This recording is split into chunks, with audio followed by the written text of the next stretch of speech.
94,8 FM RRI Bukit Tinggi. Kanal informasi dan inspirasi. RRI Bukit Tinggi 94,8 FM Pro 1. RRI Bukit Tinggi.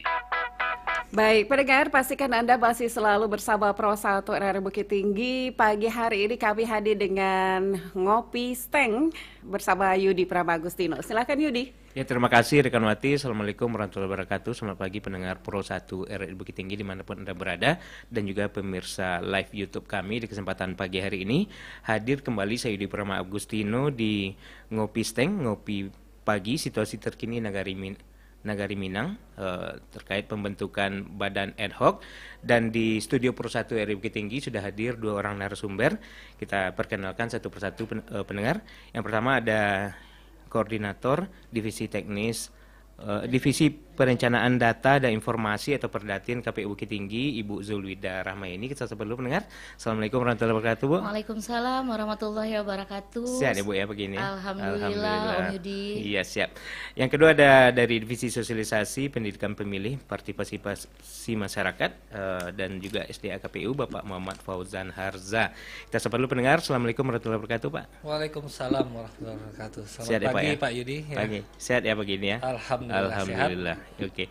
Ya, kita mengangkat topik terkait pembentukan badan ad hoc. Namun demikian kita dulu pendengar mungkin ingin mengetahui sampai sekarang ini apa saja tahapan-tahapan yang telah dilaksanakan oleh KPU Kota Bukit Tinggi dalam rangka persiapan penyelenggaraan Pemilu Serentak 2024. Untuk itu kita ke Bu Eda dulu, Bu Zulwida Rahmayeni, terkait apa saja nih tahapan yang saat ini dilaksanakan KPU Kota Bukit Tinggi, Bu, dalam pelaksanaan ataupun rangkaian kegiatan jelang Pilkada 2024. Silakan, Bu. Pemilu 2024. Iya, pemilu ya. Oke, Om Yudi. Jadi tahapan yang sedang berjalan sekarang di KPU Kota Bukit Tinggi itu yang pertama yaitu tahapan verifikasi administrasi dukungan calon anggota DPD untuk Provinsi Sumatera Barat. Yeah. Yang mana untuk Bukit Tinggi sendiri kita mendapatkan 17 nama calon 17 DPD nama, ya. itu berjumlah 1.619 dan sudah terverifikasi dan sudah kita laksanakan verifikasi administrasi dan sudah diplenokan di tingkat provinsi. Itu dari 21 calon anggota DPD, bakal calon anggota DPD Provinsi Sumatera Barat, itu yang baru memenuhi syarat sebanyak 9 dan sisanya status belum memenuhi syarat. Nah, setelah verifikasi administrasi ini akan ada perbaikan berkas lagi untuk administrasi.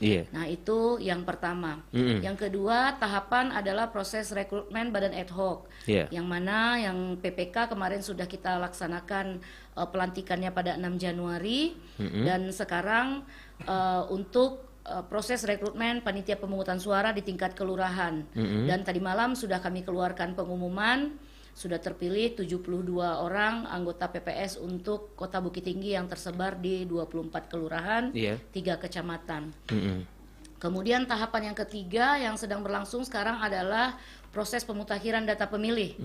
Proses pemutakhiran data pemilih ini yang mana kami sudah mendapatkan data DP4 dari Mendagri melalui KPU RI yang disampaikan kepada kami dan sudah kami lakukan pemetaan TPS untuk 24 kelurahan.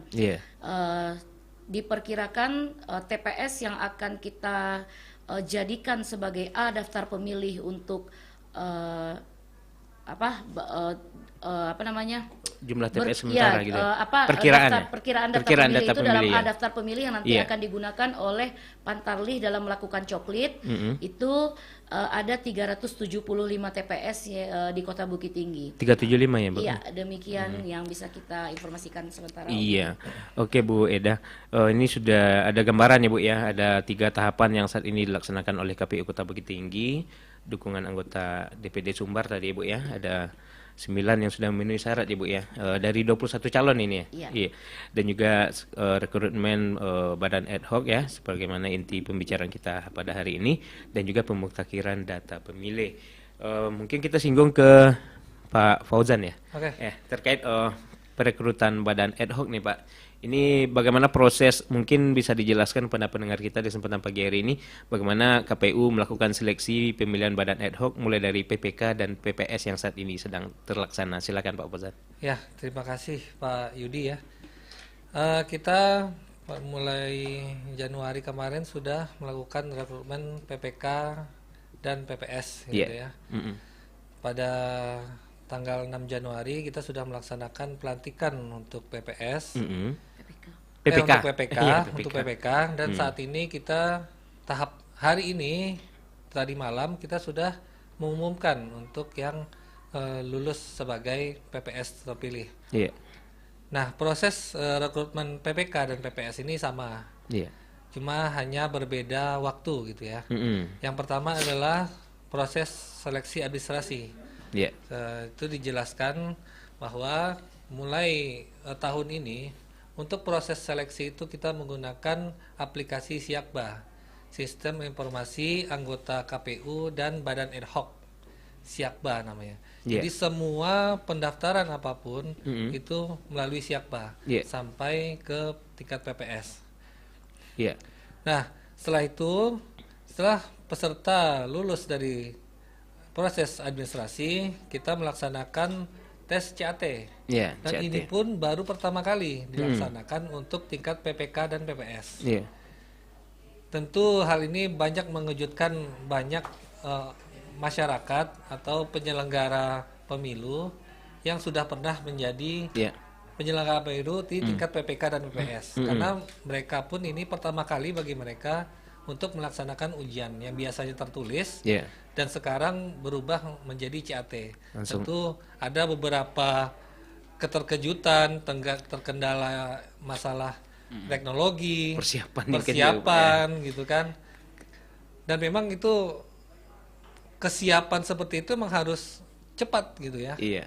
Perubahan itu harus cepat dilakukan. Kalau tidak tergerus oleh yang lainnya Iya. gitu. Sekarang udah sistem Semua demikian sistem ya informasi ujiannya Pak ya. Semua sistem informasi teknologi yang kita pakai semuanya. Iya. Jadi untuk kita harus juga cepat untuk mengikuti perubahan zaman ini. Iya Pak Fauzan. Nah, selanjutnya itu dari yang CAT peserta yang hadir itu sekitar 108 orang dan tidak hadir itu 9 orang. Tidak di 9. Nah, dari ini dari setelah tes CAT kita melaksanakan tes wawancara. Tes wawancara. Tes wawancara. Nah, alhamdulillah kemarin dari tanggal 15 sampai 17 Januari, alhamdulillah kita sudah melaksanakan tes wawancara untuk 24 kelurahan di 3 kecamatan di Kota Bukit Tinggi. Iya. Alhamdulillah berjalan dengan lancar, pelaksanaan juga sesuai di tepat waktu gitu ya. Dan terpilihlah sebanyak 72 orang yang akan menjadi PPS kita nantinya di tiap-tiap kelurahan. Nah, selanjutnya akan dilaksanakan pelantikan pada tanggal 24 besok. Pelantikan tanggal 24 ya. 24 besok. Telah terpilih 24 PPS ya yang akan Iya. melaksanakan pemilu 2024 nanti di Kota Bukit Tinggi. Mungkin kita ke Bu Eda lagi dari perekrutan badan ad hoc nih Bu.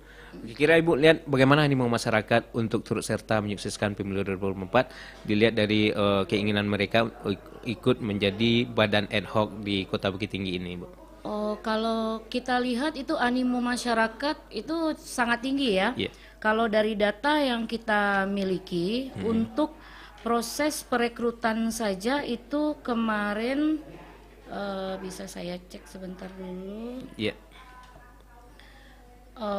Untuk pelamar yang ada di Siakba itu sebanyak 394 orang. Ini Berarti PPK yang, itu ya? Iya, untuk PPS Oh, ini. PPS ini. Untuk yang masuk ke akun Siakba ini sebanyak 394 orang. Nah, itu menandakan bahwa dari 72 nanti yang akan kami pilih ternyata itu udah berapa kali lipat peminatnya seperti itu. Dan Bukit Tinggi itu adalah salah satu kota di Kabupaten Kota Provinsi Sumatera Barat yang tidak mengalami perpanjangan. Nah, jadi kalau seandainya pelamar PPS itu misalnya kita kekurangan tidak mencukupi minimal 6 pelamar di masing-masing kelurahan, nah itu akan dilakukan perpanjangan waktu. Dan kita Bukit Tinggi tidak. Jadi kita melaksanakan rekrutmen PPS ini tepat waktu. Iya. Dan juga pengumumannya kita lakukan tepat waktu, sehari setelah kita melakukan tes wawancara, maka besoknya kita langsung pleno, dan tadi malam kita Iya. langsung mengupload pengumuman itu di aplikasi Siakba dan juga di papan pengumuman di KPU Kota Bukit Tinggi, dan juga sudah kita sebarkan lewat PDF. Berarti peserta langsung mengetahui ya Bu ya, dia sudah lulus atau tidak ya, peserta seperti itu. langsung sudah mengetahui, dan juga kami dalam wawancara PPS kemarin itu memang sudah melibatkan PPK, karena PPK sudah kami lantik pada 6 Januari, sehingga PPK yang akan langsung menyampaikan person to person siapa mereka yang lulus sebanyak 72 orang tersebut. Karena kita nih dikejar waktu nih Om Yudi. Iya. Nih sekarang sudah tanggal 20 kita 20 ya. 20, 4 hari lagi kita akan melaksanakan 19 sekarang. 19 baru ya, 20 itu kita langsung 24 kita pelantikan bertempat di Grand Royal Denai. Jadi KPU sambil melaksanakan tahapan yang lain juga bersiap-siap untuk pelantikan tersebut. Iya. Begitu. Nah, untuk PPK ini kan 5 per kecamatan ya Bu ya? Iya. Ya, 5 per kecamatan yang sudah dilantik 6 Januari lalu. Kira-kira tugas pokok dan fungsi PPK ini meliputi apa saja ini Bu? Tugas dan fungsi pokok dari PPK itu adalah melaksanakan pemilihan umum itu di tingkat kecamatan. Itu Kecamatan. tugasnya. Iya, tugas utamanya Nah, bagaimana melaksanakan pemilihan umum itu sama seperti kami memiliki tugas-tugas di tingkat kota. Iya. Mereka juga nanti akan harus rutin melaksanakan rapat pleno setiap minggu, ya. Kemudian juga mereka akan melaksanakan rekapitulasi itu nanti. Iya. Kemudian juga mereka akan mengurus logistik itu nanti. Kemudian untuk pemutakhiran data pemilih kemarin juga seperti itu. Iya. Karena kami SDM yang kami miliki sangat terbatas sekarang di KPU Kota Bukit Tinggi, sementara tahapan sudah beririsan iya, masuk, benar. maka kami memberdayakan langsung PPK untuk melakukan pemetaan TPS, di mana pada 10 Januari kemarin itu kami sudah menyerahkan sebanyak 95.500-an data ya, hampir 10.000 data Yeah. untuk dilakukan pemetaan TPS oleh PPK. Nah, jadi makanya kita dapatlah jumlah TPS itu 375. Ini mengalami kenaikan nih Om Yudi dari pemilu 2019. Naik Kalau iya, pemilu 2019 dulu kita memiliki 349 TPS. Nah, sekarang menjadi 375. Tapi itu akan datanya yang 95.000 itu akan kita mutakhirkan nanti, Iya. akan dilaksanakan proses coklit oleh Pantarlih. Iya. Nah, mungkin akan ada mengalami perubahan. Apakah mengalami pengurangan ataukah berlebih Berlebih nanti. nanti ya. Tergantung situasi di lapangan Iya. yang nanti akan dicoklit. Oke Bu Eda. Ya kita ke Pak Fauzan, kalau itu terkait PPK tadi, kita ke Pak Fauzan terkait PPS nih Pak Fauzan. Ya. Nah, nanti mereka ini bertugas seperti apa nih dalam menyukseskan pemilu 2024? Ya, tentu di PPS ini mereka lebih banyak untuk saat ini untuk pemutakhiran data pemilih. Pemutakhiran ya. Yang pertama mereka akan merekrut Pantarlih, Hmm. petugas pemutakhiran data pemilih. Nah, itu yang terdekat. Iya. Insya Allah setelah pelantikan PPS tanggal 24, Mm-mm. rekrutmen Pantarlih langsung akan mereka menjadi tugas pertama mereka. Iya. Tugas pertama mereka untuk itu bagi pendengar RRI itu bagi yang ingin berkontribusi Kontribusi ya. kepada Kota Iya. Bukit Tinggi Iya. terutama Menjadi pantarlih ini ya. menjadi Pantarlih ini petugas Iya. pemutakhir data pemilih. Iya. Karena kita 375 ya, yang kita kita akan 375. membutuhkan Iya, 375 orang untuk masing-masing TPS gitu ya. Satu per TPS ya. Tanggal 26 gitu. Tanggal 26 kita akan mulai rekrut selama 6 hari setelah sampai tanggal 31. Dan itu kita sangat mengharapkan bantuan dari masyarakat Bukit Tinggi untuk ikut menyukseskan penyelenggaraan pemilu Iya. untuk di tingkat petugas pemutakhiran data pemilih. Iya, untuk petugas pemutakhiran data pemilih ini sendiri kan 375 nanti Pak Fauzan ya. Itu syaratnya apa saja nih? Mungkin pendengar kita ada yang berminat, syaratnya apa saja dan apa yang harus mereka lengkapi untuk bisa menjadi pantarlih ini? Ya, tentu persyaratannya mereka tidak ujian gitu. Tidak ujian. Mereka tidak ujian. Tidak CAT Iya, tadi. tidak ada CAT lagi. Iya. Karena CAT hanya sampai di PPS. Jadi tidak perlu khawatir untuk mencari-cari kisi-kisi soal gitu ya. Pengalaman-pengalaman sebelumnya Iya, mungkin betul, ya Pak betul. Fauzan ya. Jadi Karena- apa nih yang harus mereka siapkan apa aja nih? Ya, tentu data-data pribadi. Data pribadi, ya. Data pribadi. Nanti akan ada persyaratan-persyaratan yang akan kita umumkan nantinya seperti surat pernyataan Iya. gitu ya, surat pernyataan, dan pengalaman-pengalaman kepemiluan nantikah ada Iya, atau tidak untuk iya. nantinya membantu kita mempermudah, oh ternyata ini sudah ada pengalaman kepemiluan, mereka akan lebih mudah untuk diarahkan nantinya. Iya. Berarti ini seleksinya seperti apa nih Pak yang dilakukan oleh PPS untuk memilih Pantarlih ini? Ya, tentu yang terpenting adalah untuk di Pantarlih ini memang ini ya, tidak Administrasi diperiksa administrasi tentu hanya administrasi saja, administrasi ya. Dan yang penting ya, dan yang penting tidak terlibat Ya. di partai politik. Tidak ataupun terdaftar namanya ya di tidak partai terdaftar politik di ya. sipol. Iya. Mereka belum tidak pernah menjadi saksi peserta pemilu dan mereka tidak pernah menjadi tim kampanye ataupun tim sukses dari peserta pemilu. Berarti itu ada semacam surat pernyataan ya Bu ya? Iya. Pernyataan itu dalam administrasi ada berkas-berkas yang harus dipenuhi. Nah, setelah itu mereka akan dipanggil ke kelurahan untuk diwawancara. Diwawancara, Nah, ya. klarifikasi atau wawancara yang dilakukan tersebut itu untuk memastikan mereka bahwa surat pernyataan ini benar mereka buat, iya. bahwa mereka tidak pernah terlibat Tentu ada sebagai materai ya. anggota partai politik, ya minimal 5 tahun ke belakang. Iya. Pokoknya sudah bersih dari 5 tahun ke belakang, itu sudah tidak ada masalah. Iya. Kalau misalnya dia misalnya sekarang tahun 2023, Iya. berarti kalau kita mundurkan 5 tahun ke belakang berarti tahun 2018 ya. Benar. Kalau sebelum tahun 2018 dia pernah terlibat partai politik itu tidak ada masalah karena tenggat waktunya hanya Hanya 5 tahun ya, 5 lima tahun terakhir ya. Dan juga mereka tidak pernah terlibat sebagai saksi partai politik atau dukungan Iya. dari partai politik atau pasangan calon, dukungan pasangan calon.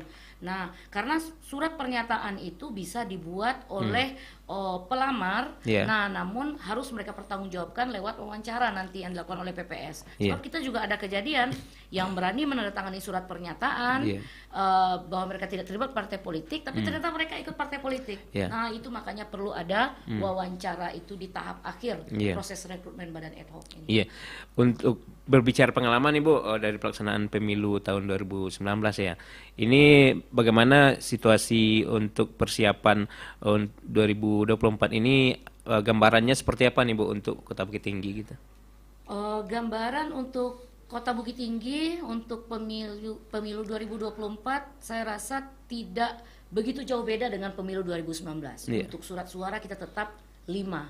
Untuk tahapan kita juga tetap sama. Iya. Ya, 5 surat suara tahapannya kita tetap sama. Iya. Mungkin yang berbeda nanti sepertinya kalau kita lihat nanti dari hasil DP4 yang sudah diturunkan oleh Mendagri sekitar 95.500 ini berarti akan ada peningkatan jumlah pemilih. Jumlah pemilih dan Nah, jumlah iya. TPS juga ya. Ya, dan untuk kalau kemarin kita sudah melakukan uji coba daerah pemilihan, untuk Iya. dapil kita tetap 3. Tetap 3 ya, nggak ada penambahan ya. Iya. Bukit Tinggi 1 itu Mandiatin Koto Selayan, Bukit Tinggi 2 itu Aur Biru Tigo Bale, Bukit Tinggi 3 itu Guguk Panjang untuk dapil.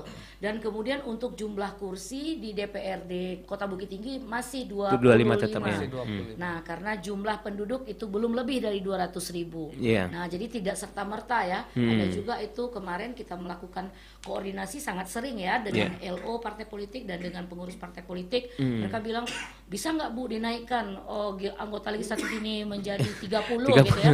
Ada persyaratannya. Iya, dari harus KPU. dipenuhi dulu ya. Iya, harus dipenuhi Terutama jumlah persyaratan. penduduk tadi, Jumlah Bu. penduduk Iya, Bu, karena ya. dari rentang jumlah penduduk di sanalah bisa kita menentukan berapa jumlah kursi yang bisa diperoleh Berapa jumlah perwakilan ya Iya, dari untuk masyarakat Kota yang Bukit akan Tinggi. duduk Kita di baru DPRD bisa kota ya. 25.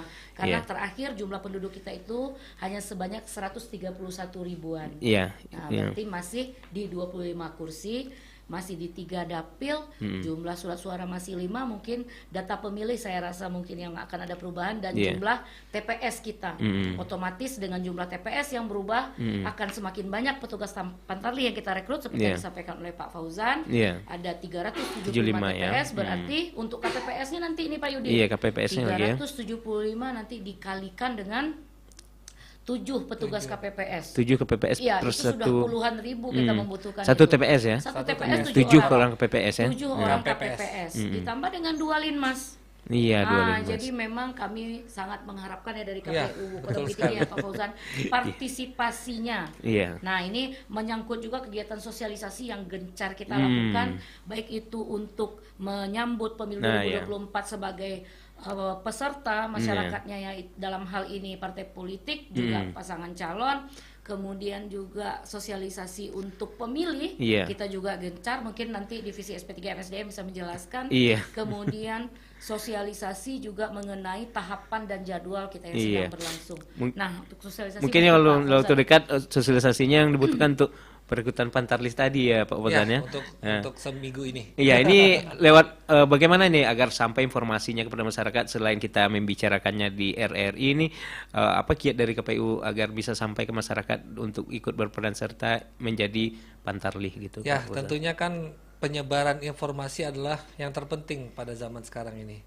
Karena dengan adanya teknologi informasi, dengan adanya media sosial, media terutama itu adalah keluarga dari divisi sosialisasi. Karena media adalah keluarga kandung divisi sosialisasi. Sangat butuh ya peran media ya. Peranan media. Untuk itu baik itu media cetak, media elektronik gitu ataupun media sosial itu merupakan rekanan kita untuk ikut membantu kita menyebarkan informasi tentang rekrutmen nanti untuk Pantarlis, petugas pemutakhiran data pemilih. Dan termasuk RRI termasuk RRI nomor 1. Iya pastilah. Karena RRI adalah pemimpin dari seluruhnya. Insya Allah kita akan siap berpartisipasi juga. Ya karena ini kan kita saling berebut sebenarnya nih, saling berebut potensi dengan partai politik gitu ya. Iya Pak Fauzan. Partai politik juga mencari potensi yang terbaik, kita pun juga mencari potensi yang terbaik yang berintegritas kalau benar sekali Pak Fauzan. Dan Bawaslu juga begitu. Dan Bawaslu juga. Peran Bawaslu juga ya melakukan pengawasan juga ya. Komunikasi kita dengan Bawaslu itu intens setiap hari karena kita sama-sama penyelenggara. Itu Bawaslu juga akan melakukan proses perekrutan PKD. PKD ya. Pengawas kelurahan dan desa. Iya benar sekali. PPL dulu namanya. Oke. Ya pendengar, menarik sekali perbincangan kita di kesempatan pagi hari ini. Kita masih tunggu pendengar di line telepon 0752 643 856 atau 0813 1234 0790 yang ingin menanyakan terkait ada sekarang perekrutan Pantarlis yang akan dilaksanakan oleh KPU melalui PPS yang telah ditunjuk sebanyak 72 orang tadi, dan menunggu juga peran serta dari masyarakat Kota Bukit Tinggi menyukseskan pemilu 2024. Kita break dulu untuk mendengarkan beberapa pesan berikut.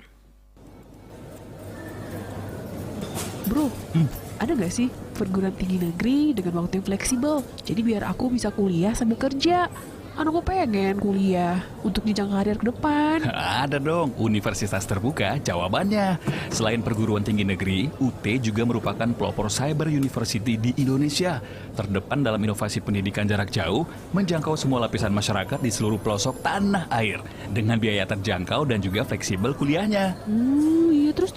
Menerapkan model perkuliahan yang dapat kamu pilih sendiri nih, yaitu online, tatap muka, maupun blended, atau gabungan keduanya. Nah, ada 4 fakultas loh, yaitu Fakultas Ekonomi, Fakultas Hukum Ilmu Sosial dan Ilmu Politik, Fakultas Keguruan dan Ilmu Pendidikan, serta Fakultas Sains dan Teknologi. Terus juga lebih dari 35 program studi, jenjang diploma, sarjana, dan pasca sarjana. Dan pastinya terakreditasi A dan B. Bahkan mereka yang belum linear dengan bidang pekerjaannya bisa ambil second degree di Universitas Terbuka. Hanya 3 semester loh, mantap kan? Yang bener. Iya dong. Nah saat ini Universitas Terbuka ada penerimaan mahasiswa baru nih. Pendaftaran dibuka sampai 7 Februari 2023. Catat ya. Terakhir 7 Februari 2023. Pendaftarannya dilakukan secara online melalui website www.admisi-sia.ut.ac.id. Oke. Terus ada info lebih lanjut nggak sih? Nah, untuk informasi lebih lanjut, kamu bisa kunjungi website Universitas Terbuka Padang di www.padang.ut.ac.id atau bisa juga hubungi melalui nomor telepon 081166011414 atau WA 081215133666. Cek juga dong IG-nya @NUT_Padang atau bisa langsung datang juga ke alamat Universitas Terbuka di Jalan Bypass kilometer 13 Sungai Sapi, Kecamatan Kuranji, Kota Padang. Widih, lengkap banget infonya. Lengkap kan? Ih, gak diraguin lagi deh. Kalau gitu, aku daftar sekarang. Universitas Terbuka, kuliah oke, sesuai gayamu, karir oke.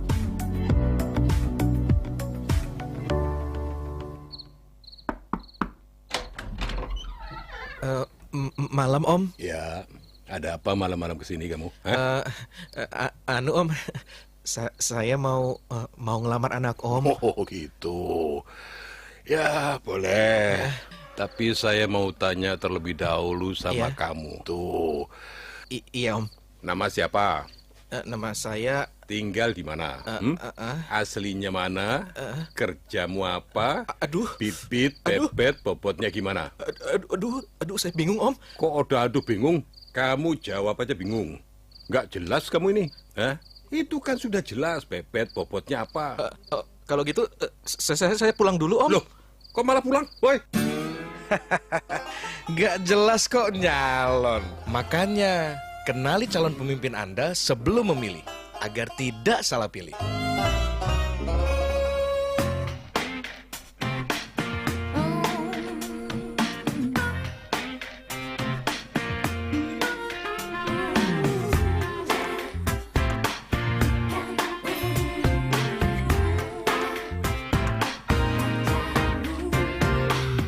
Setiap kali ku melihatmu,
1. 94,8 FM RRI Bukit Tinggi. Kanal informasi dan inspirasi. RRI 94,8 FM Pro 1. RRI Bukit Tinggi. Ya, pendengar, masih di Ngopi Steng, Ngopi Pagi, situasi terkini Nagari Minang terkait pembentukan badan ad hoc, di mana kita sudah membahas topik ini sejak jam 8 tadi bersama dua orang narasumber yang hadir di studio Pro 1 RRI Bukit Tinggi di kesempatan pagi hari ini. Kita lanjutkan perbincangan kita ini hingga pukul 9 waktu Indonesia Barat mendatang. Kami masih menunggu atensi Anda di 0752 643 856 atau di 0813 1234 0790 terkait topik pembentukan badan ad hoc. Mungkin ada dari pendengar kita yang ingin ikut berpartisipasi, di mana saat ini setelah ditunjuknya PPS oleh KPU Kota Bukit Tinggi dan dilanjutkan nanti pada tanggal 26 Januari, 6 hari ke depannya akan dilakukan seleksi petugas pemutakhiran data pemilih atau Pantarlih. Ada sebanyak 375 orang yang akan direkrut. Silakan bagi pendengar yang ingin berpartisipasi menjadi Pantarlih, datangi ataupun segera hubungi KPU. Bagaimana seluruh tahapan yang ataupun syarat-syarat yang diperlukan dalam seleksi Pantarlih bisa didapatkan di sana. Dan kita kembali ke Ibu Eda terkait bagaimana kegiatan untuk pemilu serentak ya Bu ya, 2024 nanti. Itu bisa digambarkan kepada masyarakat kita apa itu pemilu serentak dan apa saja nih yang akan masyarakat pilih nanti di 2024 dan bagaimana harapannya terkait partisipasi pemilih nih Bu Eda, silakan. Iya, Om Yudi. Jadi untuk pemilu serentak 2024 nanti memang inilah pemilu yang baru pertama kali akan dilaksanakan oleh negara Indonesia ini di tahun yang sama kita akan memilih 7 surat suara. 7 surat suara 7 surat suara. Kenapa saya sampaikan 7? Jadi ada 2 pemilihan yang akan dilaksanakan tahun 2024 itu. Pada tanggal 14 Februari 2024 kita akan melaksanakan pemilihan umum dengan 5 surat suara. Kemudian pada 27 November 2024 kita akan melaksanakan pemilihan kepala daerah untuk 2 surat suara. Dan itu serentak dilaksanakan seluruh Indonesia. Nah, gitu. Dan untuk penjelasan dari 5 surat suara tadi untuk 14 Februari 2024 itu adalah pemilihan presiden dan wakil presiden. Satu, yang kedua pemilihan DPD, Dewan Perwakilan Daerah, kemudian DPR RI, kemudian DPRD provinsi, kemudian DPRD kabupaten kota. Nah, seperti itu. Dan untuk 27 November ada 2 surat suara itu adalah pemilihan gubernur dan pemilihan wali kota atau pemilihan bupati beserta wakilnya. Nah, seperti itu kira-kira gambarannya pada 2024 itu Om Yudi. Iya. Jadi ada 2 pemilihan nanti ya Bu Eda ya. Jadi masyarakat mungkin telah mengetahui dari informasi Bu Eda tadi bahwa 14 Februari ada 5 surat suara ya yang akan dipilih pada 14 Februari dan 27 November 2024 dilanjutkan dengan 2 surat suara berikutnya yang akan dipilih. Mungkin ini bagaimana ini Bu KPU menyampaikan informasi ini kepada masyarakat agar mereka paham dengan situasi nanti saat pemilu serentak 2024 itu begini loh yang akan dipilih nanti gitu. Iya. Kalau kami dari KPU Kota Bukit Tinggi, baik itu sedang tahapan seperti yang kita laksanakan sekarang, bahwa kan tahapan kita sudah kita launching 14 Juni 2022 lalu ya, dimulainya tahapan pemilu 2024. Itu kita sudah masif sekali melakukan kegiatan sosialisasi. Nanti mungkin bisa dijelaskan lebih rinci oleh Pak Fauzan. Kegiatan-kegiatan apa yang sudah kita laksanakan. Apalagi di saat sudah dalam tahapan ini. Dalam tahapan ini di mana kita 6 Januari sudah memiliki 15 orang PPK gitu ya. Kemudian juga nanti PPS kita akan kita lantik 24 Januari ini ada 72. Nah, kemudian kami juga memiliki sekretariat. Jadi kantor sekretariat PPK itu ada di kantor kecamatan, kemudian kantor sekretariat PPS itu ada di kelurahan. Nah, nanti kita juga merekrut 375 Pantarlih, kemudian kita juga memiliki petugas KPPS. Nah, nanti mereka ini nanti yang akan membantu kita untuk melakukan kegiatan sosialisasi. Nah, mungkin seperti yang Om Yudi sampaikan tadi bahwa kita akan merekrut Pantarli itu nanti akan lebih banyak nanti dikerjakan oleh PPS. Kalau seandainya pemilih kita terlalu jauh untuk pergi ke kantor KPU di Pasar Atas ya, nanti bisa paling dekatnya bisa ke kelurahan. Kantor kelurahan Iya, ya. bisa mencari anggota PPS, bisa bertanya ke pihak kelurahan karena di kelurahan itu selain kita punya PPS dan PPK untuk PPK 5 per kecamatan dan PPS 3 per kelurahan, itu kita juga punya sekretariatnya 3 orang. Ya, sekretariat 3 orang itu yang kita ambil dari pegawai kelurahan itu. 3 dari pegawai kelurahan masing-masing dan 3 dari pegawai kecamatan jadi masing-masing. Jadi total yang akan membantu KPU itu di kecamatan ada 8. Nah, kemudian di kelurahan itu masing-masingnya ada 6. Nah, kalau masyarakat ingin bertanya informasi mengenai kepemiluan, silakan datang. Paling dekat itu ke kantor kelurahan setempat.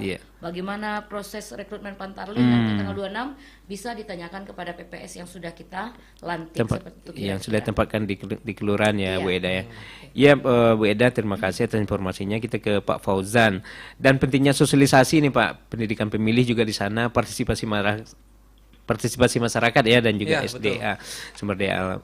Yang ini untuk sosialisasi ini bagaimana kita memperkenalkan tahapan pemilu 2024 ini kepada masyarakat nih Pak, peran KPU Bukit Tinggi sendiri seperti apa? Kita berbagai media kita gunakan untuk sosialisasi. Yang kita gunakan setiap hari untuk sosialisasi tentu yang paling mudah kita akses gitu ya, yaitu media sosial. Media sosial kita ya. Untuk media sosial kita menggunakan website KPU, Instagram, YouTube dan Facebook, dan Twitter juga. Itu yang kita lakukan untuk sosialisasi setiap hari. Untuk yang setiap hari. Yang kedua, sosialisasi yang kita lakukan adalah mengundang komunitas untuk ikut di sosialisasi kita. Misalnya kita mengundang pemilih perempuan, kita undang di suatu tempat, di suatu ruang pertemuan di hotel misalnya gitu kan, kita undang berbagai aktivis perempuan untuk ikut di dalam kegiatan sosialisasi. Atau misalnya kemarin seperti kita mensosialisasikan kepada pemilih disabilitas, kita undang melalui organisasi mereka, dan alhamdulillah dengan adanya organisasi disabilitas ini mempermudah kita untuk menjangkau pemilih disabilitas. Karena memang nantinya itu akan kita lakukan pemetaan untuk tiap-tiap pemilih yang mempunyai disabilitas, terutama tunanetra. Karena tunanetra lah yang perlu pendampingan, pendampingan untuk mencoblos nantinya. Betul. Dan tentu kita juga akan sosialisasi berikutnya adalah mendatangi ke masyarakat. Yang sebelumnya masyarakat kita undang untuk datang, yang sekarang kita yang mendatangi masyarakat pemilih. Itu kita bisa, terutama yang paling banyak adalah pemilih saat ini adalah pemilih pemula dan pemilih muda. Itu hitungannya sekitar 60% pemilih itu untuk di Indonesia. Itu merupakan potensi besar kita dan target utama kita benar untuk sekali. meningkatkan partisipasi pemilih. Karena mereka akan jadi pemilih awal ya, nanti itu untuk bagaimana memberikan pendidikan nih Pak Fauzan. Mungkin kita ada turun-turun ke sekolah-sekolah atau bagaimana nih menginformasikan nanti akan dilaksanakannya pemilu serentak 2024. Untuk pendidikan pemilih, dan tentu kita juga memasukkan pendidikan politik di dalamnya. Benar. Karena walau bagaimanapun pemilu ini adalah pendidikan awal dan politik bagi anak-anak sekolah. Karena ketika mereka baru mendapatkan KTP, yang tentu itu merupakan bentuk kedewasaan mereka gitu ya. Saya punya KTP loh gitu. Nih sudah punya KTP sudah dewasa. Bisa punya hak pilih juga ya. Ada jargon kita nih Om Yudi. Jargon kita itu adalah jemput kado Sweet 17-mu ke kantor Disduk Capil. Oh gitu ya. Karena persyaratan yang sangat mutlak sebagai pemilih Iya. itu berusia minimal 17 tahun. Benar sekali. Yang dibuktikan dengan KTP. E-KTP. E-KTP ya. Harus ada Ya, benar. kepemilikan E-KTP. Ya, terkait ini kan juga berkaitan dengan pemutakhiran data pemilih ya Bu Eda ya. Iya. Nanti bagi pemilih pemula yang telah memiliki e-KTP ini bagaimana kita bekerja sama dengan Disduk Capil sehingga data ini cepat masuk dan kita nanti mendapatkan katakanlah persentase pemilih pemula yang akan berpartisipasi pada pemilu 2024 nanti Bu Eda. Iya. Kalau kami memang sangat mengharapkan pemilih pemula ini berperan aktif ya Iya. untuk mensukseskan pemilu seperti yang disampaikan oleh Pak Fauzan tadi. Iya. Kami selalu melakukan kegiatan sosialisasi, apakah itu bentuknya hanya datang untuk memberikan edukasi ataupun kerjasama yang sudah terjalin Iya. selama ini dari tahun 2018 lalu sudah kita mulai bahwa mereka melakukan pemilihan OSIS itu pemilos dengan menggunakan logistik KPU. Iya. Jadi replika dari Sudah sebuah dikenal TPS, mereka semua ya. iya, replika dari sebuah TPS itu sudah ada Iya. di sekolah mereka ketika mereka melakukan pemilihan OSIS. Mereka juga punya surat suara, ada bilik suara, ada kotak Ada suara. tinta juga ya. Ada tinta, kampanye. ada Kampanye DPT, ya. iya, ada kampanye tahapan. Iya. Jadi sebelum Iya, mereka seluruh tahapan sudah mereka kenal ya. Iya. Mereka akan datang kepada kita mengajukan permohonan agar kita menjadi narasumber memberikan sosialisasi bagaimana proses pelaksanaannya dan kami akan datang kemudian pada hari H kami juga akan melakukan monitoring Iya. seperti itu. Jadi kita tidak lepas begitu saja. Iya. Seperti kemarin itu saya di akhir tahun yang lalu itu diminta oleh SMA 3 Bukit Tinggi menjadi pembina upacara.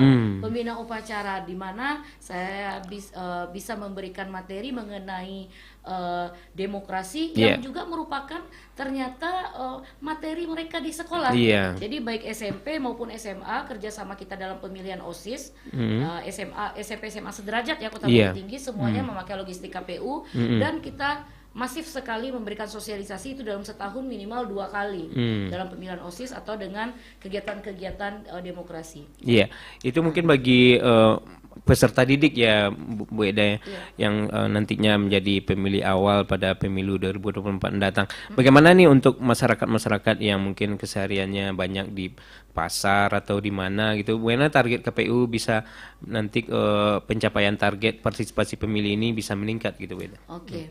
Kalau yang untuk masyarakat itu dulu kita membagi ada yang namanya basis. Basis ya? Basis ya, Iya. ada basis. Kemudian kita merekrut juga orang nih, relawan demokrasi. Relawan demokrasi, iya, ya, benar. masing-masing satu basis itu Iya. relawan demokrasi kita punya 5 dulu. Iya. Ada 11 basis relawan Iya. demokrasi.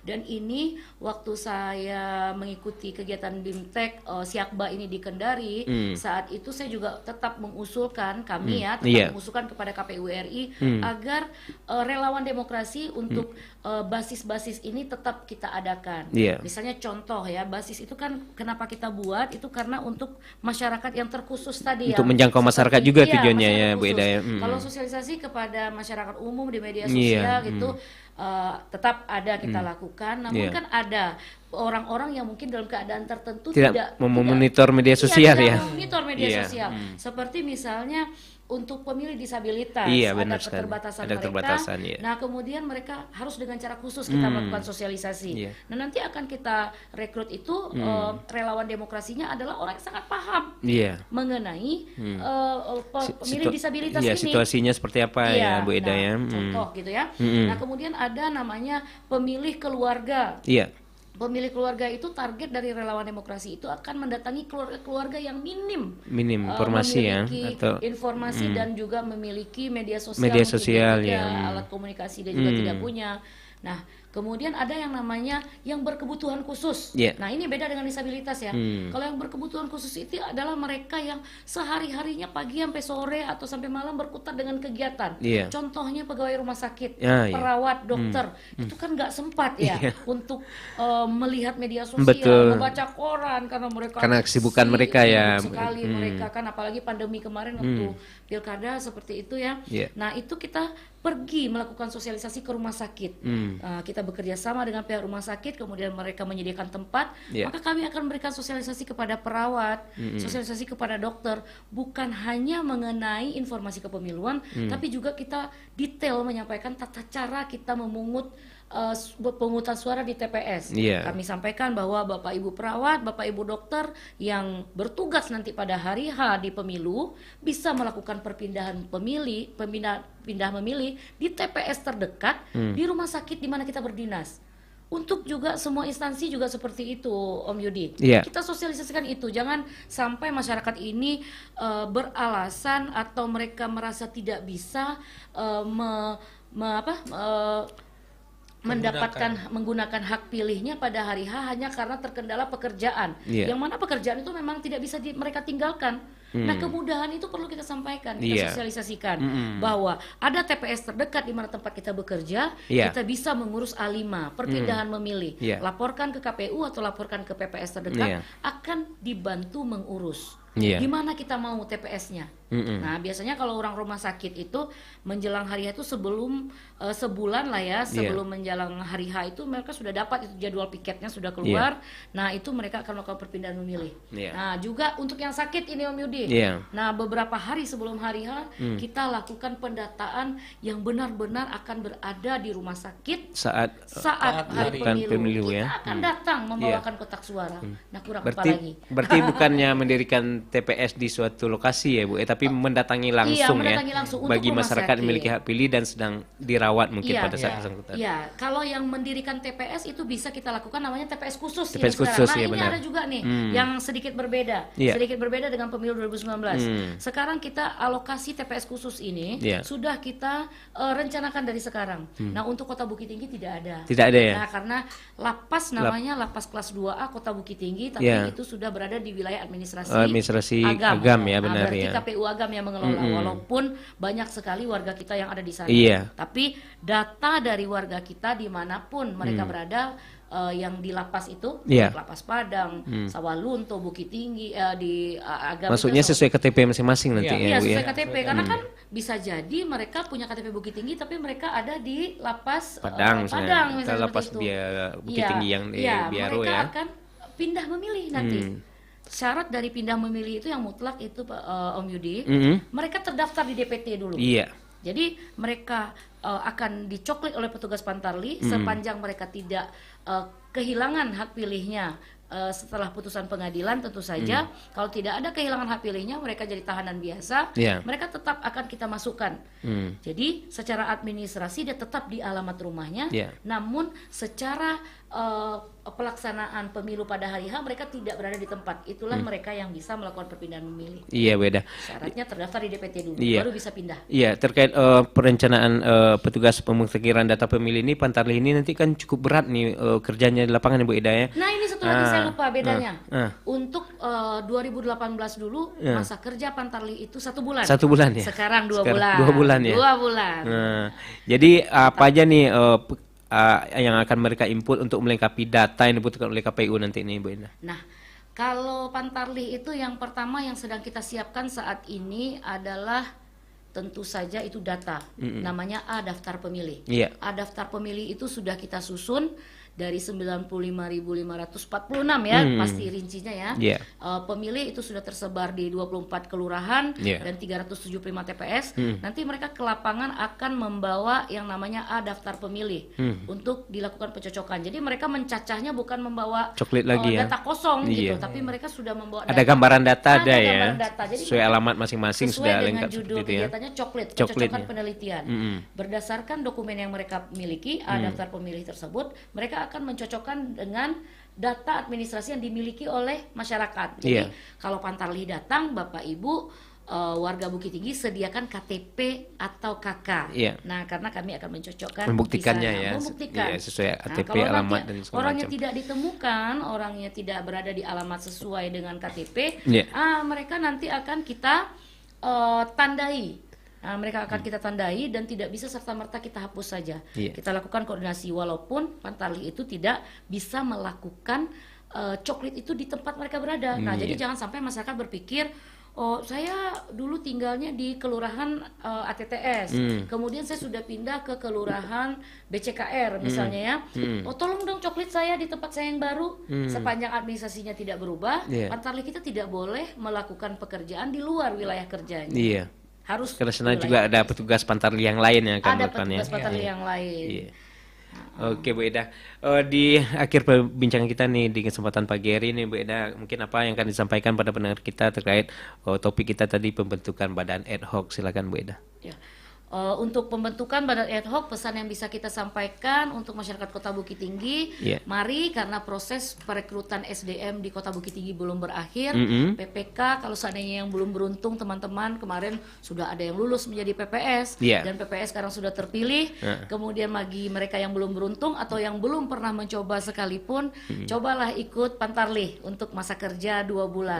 Dan salary-nya lumayan gitu ya, lumayan. Ada faktor penariknya ya. Iya, dan terutama juga pengalamannya lumayan, iya gitu benar. ya, pengalaman lumayan. Untuk Kota Bukit Tinggi itu kami dalam ada berita-berita yang mengatakan ad hoc ada yang sakit meninggal dunia, itu untuk Bukit Tinggi tidak ada sama sekali. Tidak ada yang sakit apalagi meninggal dunia untuk pemilu 2019 Ya, kemarin informasi seperti itu ya Bu Eda. Ya silakan Pak Fauzan menambahkan dari Bu Eda. Ya, tentu kita akan selalu mensosialisasikan apapun untuk kemudahan masyarakat mendapatkan informasi apapun tentang tahapan pemilu dan pembentukan badan ad hoc. Karena pembentukan badan ad hoc ini akan kita laksanakan sampai menjelang pemilihan umum nantinya pada Januari 2024 ya, untuk rekrutmen KPPS. Untuk itu kepada masyarakat Kota Bukit Tinggi, untuk saat ini bagi yang ingin berpartisipasi dalam pelaksanaan penyelenggaraan pemilu ini, tentu yang terdekat adalah Pantarlih ini ya. Dan nantinya itu banyak tuh, ada 375 itu sangat banyak sebenarnya untuk jumlah penduduk Kota Bukit Tinggi. Benar sekali, gitu Ini berarti harus warga asli Kota Bukit Tinggi. Iya, harus KTP Tinggi ya. Kota Bukit Tinggi. Iya, dan belum disampaikan tadi. Tentu berumur 17 tahun ke atas. 17 tahun ke atas. Oke. Dan anak sekolah berarti sudah bisa. Sudah punya KTP tadi ya. Sudah bisa yang untuk menjadi Pantarlih. Iya, benar sekali Pak Fauzan. Ya pendengar, dengan demikian berakhirlah ngopi steng kita untuk hari ini, edisi Kamis 19 Januari 2023 dengan topik pembentukan badan ad hoc. Terima kasih pada Ibu Zulwida Rahmayani, Divisi Perencanaan Data dan Informasi Perdatin KPU Kota Bukit Tinggi yang telah hadir di studio kita, dan juga Bapak Muhammad Fauzan Harza, Divisi Sosialisasi Pendidikan Pemilih Partisipasi Masyarakat dan SDA KPU Bukit Tinggi. Terima kasih Pak atas kesempatannya. Ya pendengar, dengan demikian saya Yudi Prama Agustino pamit dari Angkasa Pagi. Kita kembali ke rekan Wati. Assalamualaikum warahmatullahi wabarakatuh. Waalaikumsalam. Pro 1 94,8 FM RRI Bukit Tinggi. Kanal Informasi dan Inspirasi. RRI 94,8 FM Pro 1 RRI Bukit Tinggi.